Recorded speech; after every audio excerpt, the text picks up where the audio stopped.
अंधेरी रात का सच। राज और प्रियंका, एक युवा जोड़ी, एक नई बंगला को खरीदकर अपने नए जीवन की शुरुआत करने जा रहे थे। वे बंगला बहुत खूबसूरत था, लेकिन उसका अंदरूनी माहौल थोड़ा अजीब सा था। बंगले में एक पुराना दीवार कागज पर बना हुआ महल था, जिसमें अजीब अजीब चित्र और पेंटिंग्स थे। प्रियंका को वहां की दीवारों पर बनी अजीब चित्रों की स्थिति से डर लगता था, लेकिन राज ने उसे संबोधित किया। एक रात जब दोनों भोजन कर रहे थे, तो वे अचानक बंगले की छत पर कुछ गरज की आवाज सुने। राज ने बताया कि यह बस आवाज हो सकती है, लेकिन प्रियंका को उस आवाज में कुछ अजीब सा लग रहा था।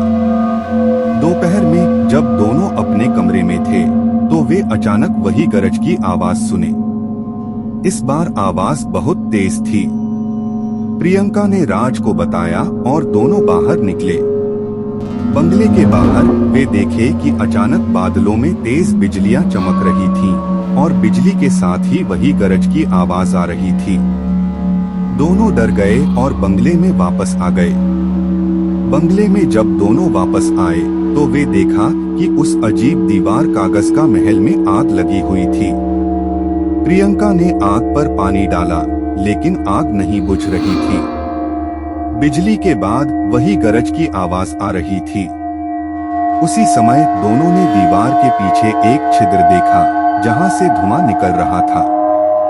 राज ने उस छिद्र के पास जाकर देखा और वहां एक गड्ढा मिला। गड्ढे में एक पुरानी ताले वाली खान की पुरानी किताब थी। राज ने उस किताब को उठाया और पढ़ने लगा। उसमें लिखा था कि यह बंगला पहले एक राजा का था, जिसने अपनी प्रिय रानी को उस महल में जिंदा जला दिया था।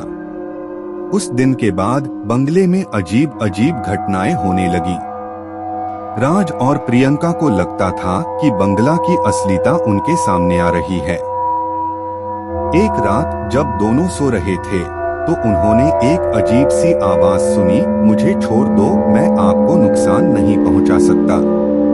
प्रियंका और राज दोनों ही डर गए और तुरंत बंगले में से बाहर निकल गए।